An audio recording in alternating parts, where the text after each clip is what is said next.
नमस्कार बच्चों, मैं पूनम रलन आज आपको इस कक्षा में विराम चिन्हों के बारे में जानकारी देने जा रही हूँ। बच्चों, विराम शब्द का अर्थ है रुकना।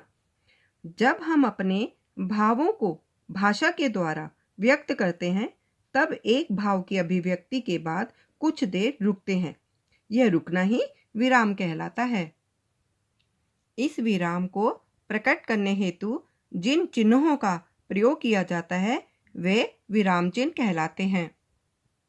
बच्चों, विराम चिन्हों के बदलने से वाक्य का अर्थ भी बदल जाता है, इसलिए हमें इन विराम चिन्हों को बहुत ही सोच समझ कर प्रयोग करना चाहिए।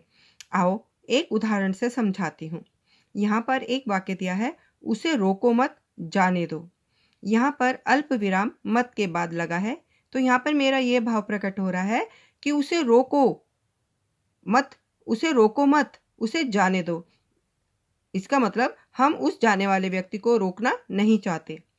अगले वाक्य में है, उसे रोको मत जाने दो। अल्प विराम रोको के बाद लगा दिया गया है, तो अब यहाँ पर भाव ये हो जाता है कि उसे रोक लो, उसे जाने मत दो। तो इस प्रकार आपने देखा कि अल्प विराम लगाने से हमारे बात का बिल्कुल भाव ही बदल गया है।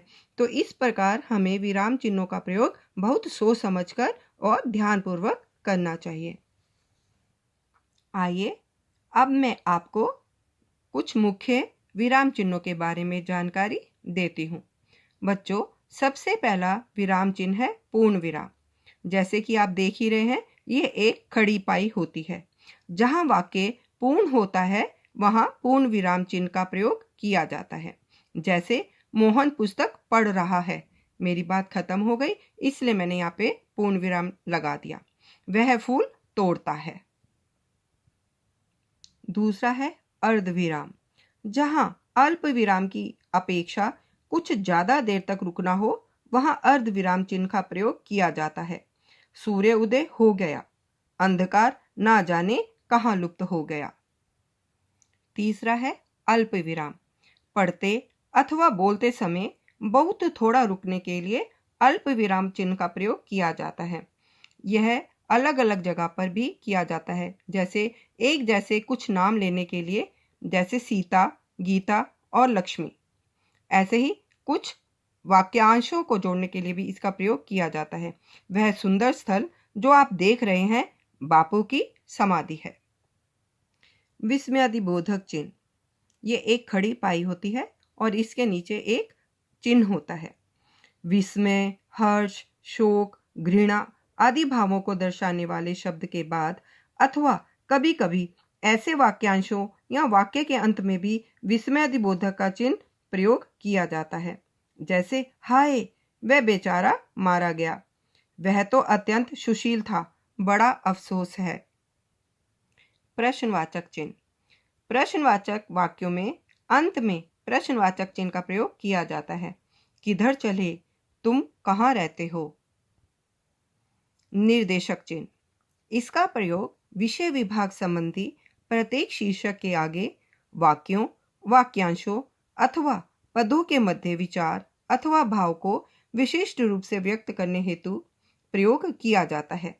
उदाहरण अथवा जैसे के बाद उद्धरण के अंत में लेखक के नाम के पूर्व और कथोपकथन के नाम के आगे भी इसका प्रयोग किया जाता है। लाघव चिन्ह, किसी बड़े शब्दों को संक्षेप में लिखने के लिए जिस शब्द का प्रथम अक्षर लिखकर उसके आगे शून्य लगा देते हैं उसे लाघव चिन्ह कहते हैं। आइए बच्चों उदाहरण से समझते हैं। जैसे डॉक्टर के लिए हम डॉ लिखकर उसके आगे शून्य लगा देते हैं, पंडित के लिए हम प लिखकर उसके आगे शून्य लगा देते हैं। आपने देखा होगा, आप अपने रोज के कार्यों में भी जब आप गृह कार्य या कक्षा कार्य करते हैं तब भी प्रश्न लिखने की बजाय आप प्र लिखकर उसके आगे एक डॉट लगा देते हैं, एक शून्य लगा देते हैं। ऐसे ही उत्तर लिखते समय आप ऊ लिखकर उसके सामने शून्य लगा देते हैं। तो ये जो शून्य है ये लाघव चिन्ह कहलाता है। बच्चों, आज हमने कुछ विशेष चिन्हों के बारे में जानकारी प्राप्त की। अभी और भी बहुत से विराम चिन्ह हैं जिनके बारे में आपको जानकारी हासिल करनी है। अपनी अगली कक्षा में हम उन चिन्हों के बारे में जानेंगे। धन्यवाद।